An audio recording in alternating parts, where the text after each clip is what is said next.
అన్ని రకాల వస్త్రాలపై up to 70% discount. అమ్మా నమస్కారం, నమస్తే. ఎలా ఉన్నారు?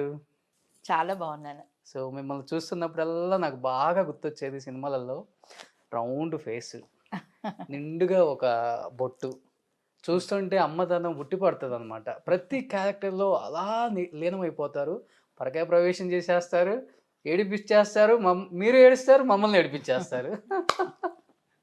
సో నిజంగా అమ్మా చాలా హ్యాపీగా ఉంది మీ అందరిని చూస్తుంటే. మీ అందరిని ప్రజలకు ఒకసారి చూపిద్దాం అన్న ఒక ప్రయత్నం చేసినప్పుడల్లా హ్యాపీ అనిపిస్తుంటుంది. ఎలా అనిపిస్తుంది అమ్మా 40 years బ్యాక్కి వెళ్ళి చూసుకుంటే ఎక్కడ స్టార్ట్ అయింది ఈ కెరీర్, ఎలా స్టార్ట్ అయింది, ఎన్ని కష్టాలు పడ్డాను, ఎంత లెగసీ చూశాను, ఇప్పుడు ఎలా బతుకుతున్నాను అనిపిస్తున్నప్పుడల్లా ఎలా అనిపిస్తుంది అమ్మా? అంటే నేను ఎక్కువ కష్టపడ్డానని నేను ఎప్పుడు అనుకోలేదు. ఎందుకంటే భగవంతుడి దయ వల్ల భగవంతుడి ఆశీర్వచనలు నాకు ఎక్కువ ఉంటాయని నేను అనుకుంటూ ఉంటాను. శంకరాభరణం నా ఫస్ట్ మూవీ, అది అందరికీ తెలిసిందే. నా ఫుల్ పేరు శంకరాభరణం రాజలక్ష్మినే. రాజలక్ష్మి అంటే ఒక నిమిషం ఆలోచిస్తారు, శంకరాభరణం రాజలక్ష్మి అని. ఎందుకంటే ఎన్ని భాషల్లోకి వెళ్ళినా అది చాలా నోటెడ్ అయిన పేరు. ఫస్ట్ వాళ్ళకి ఎప్పుడు ఇంటి పేరుగా నిలిచిపోయింది ఫస్ట్ సినిమా మీకు. అది కొంతమందికి అదృష్టం, ఆ అదృష్టంలో నేను ఒకదాన్ని. శంకరాభరణం అవకాశం కూడా నేనేమీ పెద్ద కష్టపడ్డానని నేను ఎప్పుడు అనుకోను. అంటే ఆ టైంలో వాళ్ళకి ఆ క్యారెక్టర్ కోసం ఎత్తుతున్న టైంలో నేను వెళ్ళి వాళ్ళని కలవటం, విశ్వనాథ్ గారి వాళ్ళని, ఏడుది నాగేశ్వరరావు గారి వాళ్ళని, ఆ క్యారెక్టర్ నేను సరిపోతానని వాళ్ళు అనుకున్న వెంటనే ఎక్కువ గ్యాప్ కూడా ఇవ్వలేదు. ఇవాళ ఈవినింగ్ నాగేశ్వర గారి ఫ్యామిలీని కలిసాము, వాళ్ళ ఇంట్లో అందరూ చూసేది. ఎందుకంటే వాళ్ళందరూ ఫ్యామిలీ అంతా ఒకసారి చూస్తారు ఆ క్యారెక్టర్కి బాగుంటుందా అని. వాళ్ళందరూ ఓకే అనుకున్న తర్వాత నెక్స్ట్ విశ్వనాథ్ గారిని కలిశాను, ఆయన చూశారు, ఓకే అనుకొని నెక్స్ట్ డే షూటింగ్ బయలుదేరి వెళ్ళిపోయాం. బికాస్ వాళ్ళ షూటింగ్ అందరూ ఆర్టిస్టులు కన్ఫర్మ్ అయ్యారంటే ఈ ఒక్క క్యారెక్టర్ కన్ఫర్మ్ అవ్వలేదు. ఆ క్యారెక్టర్ కన్ఫర్మ్ అయితే కానీ వీళ్ళు అవుట్డోర్ బయలుదేరరు. ఎందుకంటే ఆ క్యారెక్టర్తోనే వాళ్ళు షూటింగ్ స్టార్ట్ చేస్తున్నారు. శంకర్ శాస్త్రి గారి ప్రజెంట్ ఇది, అంటే కూతురు పెద్దదైపోయింది, ఫ్లాష్ బ్యాక్ అంటే కూతురు చిన్నది. ఓకే. ఇంకా వాళ్ళు ఆ షెడ్యూల్ స్టార్ట్ చేసిందే మా ఫ్యామిలీతోటి. అంటే శంకర్ శాస్త్రి గారి ఇల్లు, ఆయన ఆ గొప్ప స్టేజీ నుంచి ఒక మామూలు మనిషిగా వచ్చినప్పుడు వాళ్ళ కుటుంబం, తండ్రి కూతురు, ఆ తర్వాత చిన్నవాడు వచ్చి మా కుటుంబంలో జారటం, పెళ్లి చూపులు, సాంగ్, ఇదంతా మాది ఫస్ట్ షెడ్యూల్ అంతా. సెకండ్ సీన్లోనే అరిపించేశారు శారదా అనగానే ఆ భయం. అది యాక్చువల్గా ఫస్ట్ షూటింగ్ స్టార్ట్ చేసిన ఫస్ట్ డే మాకు మా గురుగారు విశ్వనాథ్ గారికి దైవభక్తి ఎక్కువ. ఆయన తులసి కోట చుట్టూ తిరిగేది ఒక షాట్ చేసి నెక్స్ట్ నాకు చీర కట్టించి కూర్చోబెట్టేశారు సామజ్వరగం సాంగ్కి, పెళ్లి చూపుల సీన్. ఓకే. అందుకోసం ఆ క్యారెక్టర్ వచ్చి నేను ఎక్కువ కష్టపడ్డాను, ఏదో ఆఫీసుల చుట్టూ తిరిగానని నేను ఎప్పుడు అనుకోలేదు. ఎందుకంటే నేను తిరగలేదు కాబట్టి. అట్లా ఇవాళ ఓకే అనుకున్నారు, అడ్వాన్స్ ఇచ్చారు, నెక్స్ట్ డే బయలుదేరి మేము రాజమండ్రి వెళ్ళిపోయాం. ఒక 15 days షెడ్యూల్. ఆ తర్వాత అదృష్టం కొద్దీ ఆ షూటింగ్ జరుగుతున్నప్పుడే శంకరాభరణం ఒక షెడ్యూల్ మేము రాజమండ్రిలో చేస్తున్నప్పుడే ఫస్ట్ పెళ్లి చూపుల సీన్ కోసం చంద్రమోహన్ గారు వచ్చారు. చంద్రమోహన్ గారు వచ్చిన తర్వాత ఆయన కాంబినేషన్ చేశాము, ఆయనకి షూటింగ్ అయిపోయింది, ఆయన వెళ్ళిపోయారు. నేను ఇంకా స్టిల్ అక్కడే ఉన్నాను రాజమండ్రిలో. వెళ్ళిన తర్వాత చంద్రమోహన్ గారు రాఘవేంద్ర గారితో ఏదో సినిమా చేస్తున్నట్టున్నారు. అప్పుడు ఆయన ఇట్లా కొత్త సినిమాకు ఒక అమ్మాయి కావాలి, కొత్త హీరోయిన్ అనుకుంటున్నాం, చంద్రమోహన్ నీకు ఎవరైనా తెలిసే చెప్పు అన్నారు. మామూలే కదా ఇది అడగటం. అంటే ఆయన చెప్పారంటే ఇట్లాగా విశ్వనాథ్ గారి సినిమాలో కొత్తగా వచ్చింది అమ్మాయి బాగుంది, ఒకసారి మీరు చూడాలంటే చూడండి అని.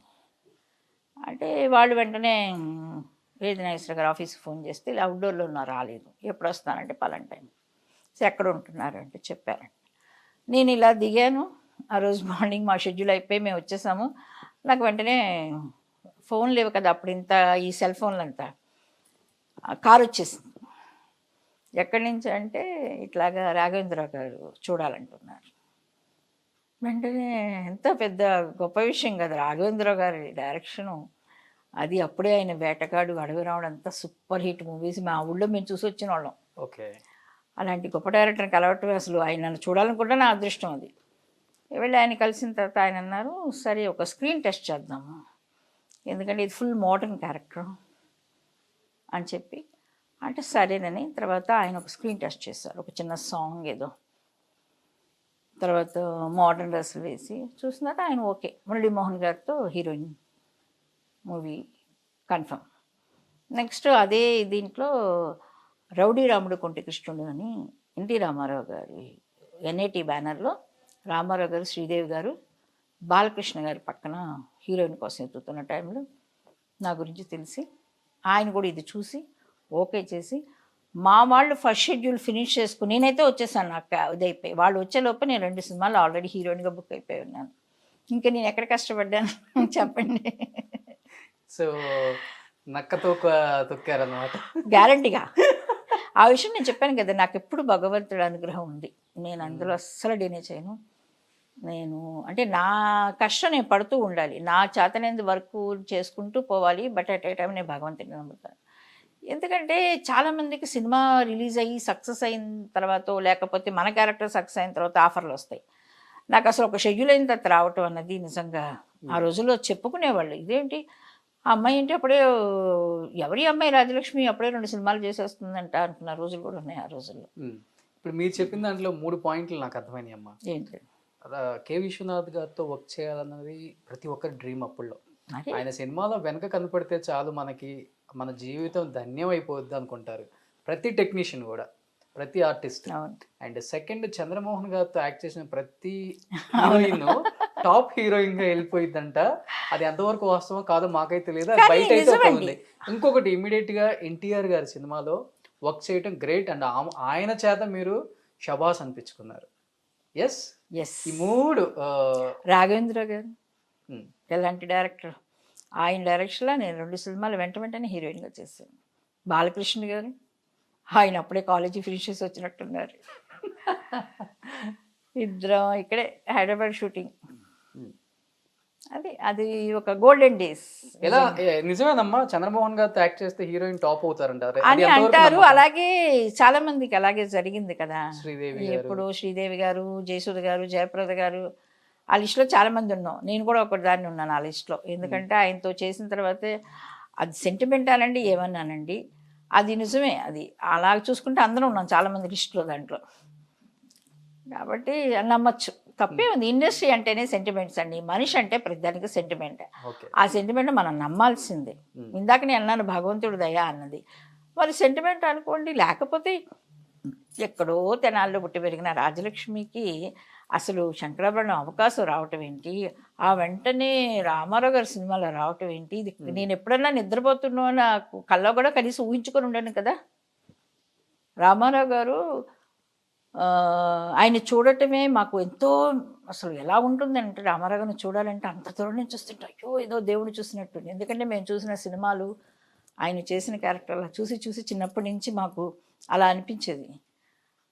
ఒక్కసారి మా తెనాలిలో రామకృష్ణ థియేటర్ ఓపెన్ చేశారు. అప్పుడు నేను ఇంకా ఇండస్ట్రీకి రాలా. ఆయన థియేటర్ ఓపెనింగ్కి వస్తే మా ఇంటికి దగ్గర అనమాట అది. ఇక రామారావు గారు వచ్చారంటే అందరితో పాటు మేము చిన్నవాళ్ళం పరిగెత్తాం. ఆ పక్క బిల్డింగ్ ఎక్క బిల్డింగ్ నుంచి రామారావు గారు అక్కడ చెయ్యూపి ఇలా తిరిగితే ఆహా మా జన్మ ధన్యమైపోయింది అనుకున్న మేము మరి ఆయనతో కలిసి ఆయన ఎదురుకి వెళ్ళి కలిసి జనవరి 1కి ఆయన కాళ్ళకి నమస్కారం చేసి, నిన్నే చూశానమ్మా శంకరాభరణం చాలా బాగా చేసావరా అని ఆయన చేత అనిపించుకుంటే ఇంతకంటే మాకు నేషనల్ అవార్డులు ఇంకేమన్నా కావాలా. అది మేము చేసుకున్న పుణ్యం. అది మీరు అది దాన్ని సెంటిమెంట్ అనండి ఇంకోటి అనండి, అది నేనేం చెప్పలేదు. సో తెనాలంటేనే కళాకారులకు పెట్టింది పేరు కదా. చాలా మంది ఉన్నారు, చాలా మంది ఉన్నారు అక్కడి నుంచి అగ్రనట్లు అంతా. తెనాలి అంటే వెంటనే మీది తినాలి, మంది తినాలి. ఈయన మారుతలే గారి కాదు, ఏవిఎస్ అదే ఇంద్రా సినిమాలో డైలాగే పెట్టారు, తెనాలలో అందరూ ఒకసారి మేల్కోండి ఎంతమంది ఉన్నారు.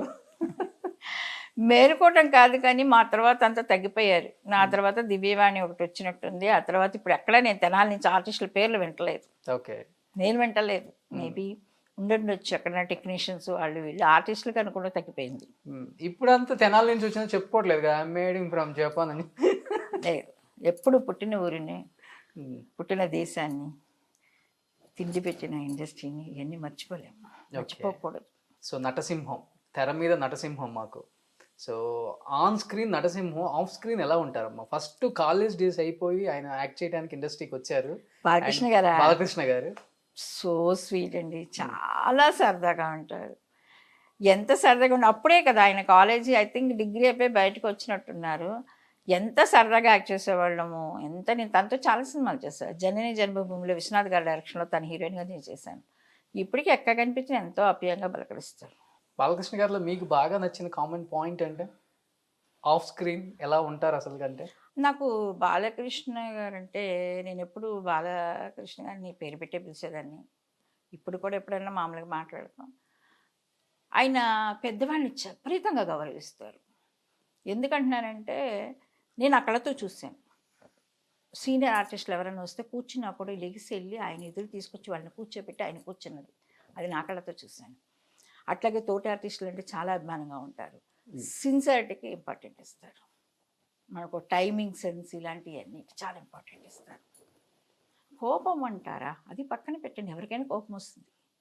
ఇప్పుడు మనం సిన్సియర్గా నిజంగానే బాలకృష్ణ గారికి ఏమో నాకు తెలుసు బాలకృష్ణ గారికి. అప్పుడైతే నేను ఎప్పుడు చూడలేదు. మీ ఫ్రాంక్గా చెప్తున్నాను, అబద్ధం కాదు. మీ కెమెరా ముందు చెప్తున్నాను కాదు. నేనైతే ఎప్పుడు చూడలేదు. నేను ఒక 3-4 మూవీస్ అలా చేశాను. నేను ఎప్పుడు చూడ. మంచి వ్యక్తి, చాలా మంచి వ్యక్తి, చాలా చాలా మంచి వ్యక్తి. మనం ఇప్పుడైనా ఎక్కడ కనిపించినా ఎంత ఆప్యాయంగా పలకరిస్తారు. ఒకసారి అంటే అంత పెద్ద రామారావు గారి కొడుకు ఏంటి అసలు, మా మదర్కి ఒంట్లో బాగాలేదు, ఆపరేషన్ అయిందంటే మేము కథానాయకుడు సినిమా చేస్తున్నాం. ఓకే. మా అమ్మగారితో చాలా ఇదిగా ఉండాడు. అమ్మ అనుకుంటే చాలా ఆప్యాయంగా ఉండేవారు. అమ్మ ఎలా ఉన్నారమ్మా అంటే మేమంతా అప్పుడు అమ్మ వాళ్ళు వచ్చేవారు కదండి షూటింగ్కి, అందుకోసం బాగా పరిచయం అనమాట. అయితే అమ్మ ఎలా ఉందంటే అమ్మకి ఇలా కొంచెం చిన్న మైనర్ ఆపరేషన్ జరిగింది ఇవాళ అంటే నేను వస్తాను ఇంటికి అన్నాను. నాకు నిజంగా షాక్ అనమాట. ఎందుకంటే అప్పటికి కథానాయకుడు సినిమా అప్పుడు పెద్ద హీరో రామారావు గారు అబ్బాయి, మనం ఎలా ఎక్స్పెక్ట్ చేస్తాం. అమ్మని చూస్తాను వచ్చి అన్నాను. అంటే రావద్దని అనలేం కదా, మాకు తొందరగా షూటింగ్ అయిపోయింది సరేనని చెప్పి నేను వచ్చేసాను. ఇద్దరం కలిసి వచ్చాం. వస్తే మా ఇంట్లో ఆ రోజు సత్యనారాయణ జరుగుతుంది. ఓకే. అప్పుడే వాళ్ళ అమ్మగారు పోయిన కొత్తలో ఆయనకు వెయిట్ చేసి అమ్మని చూసి పలకరించి పూజ అమ్మ పూజలోంచి గబికని లేచి రాలేదు కదా, అందుకోసం వెయిట్ చేసి చూసి పలకరించి ఎలా ఉన్నారు అని అవన్నీ మర్చిపోలేమండి. అంటే అంత అభిమానం, ఒక అభిమానం అంటే అంత అభిమానిస్తారు. అంటే పెద్దవాళ్ళని గౌరవించటం అవన్నీ రామారావు గారి దగ్గర నేర్చుకున్నాం మేమంతా. ఆయన కూడా అంతే. ఓకే. సో రామారావు గారితో యాక్ట్ చేయడం అనేది ఒక వరం ఆర్టిస్టులకి. తప్పకుండా. అయ్యో కళ అండి బాబు, ఆయన చూడటమే ఒక పెద్ద కళ మాకు. అలాంటిది పక్క నుంచి యాక్ట్ చేయటువంటి ఇంకా అసలు ఇమాజిన్ చేయలేము కదా. ఎలా ఉంటుందమ్మా సపోర్టింగ్ ఆర్టిస్టులకి? అంటే ఆయనేమో సింగిల్ టేక్ ఆర్టిస్ట్, ఎలాంటి డైలాగ్ అయినా అవలీలుగా చెప్పేస్తారు, మనిషి భారీగా ఉంటారు. మేము కొంచెం భయపడుతూనే ఉండేవాళ్ళం పక్కన, కానీ ఆయన చాలా ప్రోత్సహించేవారు. ఏదన్నా కూడా రాజలక్ష్మి ఏం పర్వాలేదు కమాన్ అనేసరికి మనం కొంచెం ధైర్యంగా, అంతేగాని మనల్ని డిస్కరేజ్ చేసేవాళ్ళు కాదు. అందుకోసం వాళ్ళు గొప్పనట్లు అయ్యారు.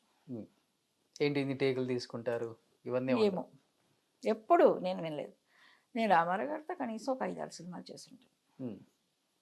నేను ఎప్పుడు అసలు ఇంత కూడా నాకు ఇది లేదు, గుర్తులేదు. రామారావు గారిని తలుచుకుంటే ఎన్నెన్నో మంచి మంచి విషయాలే గుర్తు వస్తాయి. ఎంత జోవిల్గా ఉంటారు అంటే అందరితోటి మాట్లాడతారా నవ్వుతూ అంటే చెప్పలేము, బాగానే మాట్లాడతారు. మనం వెళ్ళి మాట్లాడతారు. కాకపోతే మనకే ధైర్యం ఉండదు అంత దగ్గరికి వెళ్ళి మాట్లాడేంత ధైర్యం. కానీ ఆయన చాలా ఫ్రీగా ఉంటారు. చాలా ఫ్రీగా ఉంటారు. ఆయన ఒక గెటప్ వేస్తే నైట్ షూటింగ్ ప్యాకప్ అయ్యే వరకు తీరంట కదమ్మా. అవును. ఎలా ఉంటారు అసలు? ఇప్పుడు మన వాళ్ళు 1 అవర్లో కొంచెం గ్యాప్ వచ్చిందంటే క్యారవాన్లోకి వెళ్ళిపోయి ఎందుకు అనుకోవటం, ఇప్పుడు కంపేర్ ఎందుకు అంటే ఇప్పుడు నేను రామారావు గారితో పౌరాణిక సినిమాలు అయితే ఏమీ చేయలేదు, కానీ చెప్పుకున్నారు. కిరీటం పెడితే ఆయన మార్నింగ్ మళ్ళీ ప్యాకప్ అయిన తర్వాత మార్నింగ్ 6 o'clock ఆయన మేకప్ అంతా రెడీ అయిపోయి కిరీటం పెట్టుకుంటే మళ్ళీ ప్యాకప్ అయిన తర్వాత తీసేవారంట. వెయిట్ 8 ఎంత ఉందో అది మరి దానివల్ల ఆయనకు ఆ బరువు కూడా తెలిసేది కాదు. మేబీ నేను అనుకోవటం ఆ క్యారెక్టర్ ఊహించుకున్నప్పుడు వీళ్ళు ఇలాగే కదా ఉండేవాళ్ళు అనుకునేవారు ఏమన్నా, నాకైతే తెలియదు. నేను అంటే మిగతా నేను చేసింది రౌడీ రామగుంట కృష్ణుడు, జెస్సీ చౌదరి, మన దేశం అవన్నీ మామూలు క్యారెక్టర్స్ కదా. అందుకోసం నాకు ఇది వింటమే తప్పితే నేనైతే కళతో చూడలేదు ఏది కిరీటం వాటి గురించి. ఏదైనా సింగిల్ టేక్లు అయిపోద్దా రామారావు గారిది? ఇందాక మీరు చెప్పినట్టు ఎందరో మహానుభావులు, అలాంటి మహానుభావులతో మేము చేసాం రామారావు గారు. అందుకే మీరు కూడా అందుకే చెప్పింది ఆ మాట మీకు కూడా. నాగేశ్వరరావు గారు, రామారావు గారు. అది మేము ఎంతో గర్వంగా చెప్పుకోగలుగుతాం. ఎలాగంటే ఇంత గొప్ప వాళ్ళతో మేము చేసాము. తమిళ శివాజీ గారు అవ్వచ్చు, మలయాళంలో ప్రేమనజీర్ గారితో అవ్వచ్చు, అందరితో వచ్చేసాం.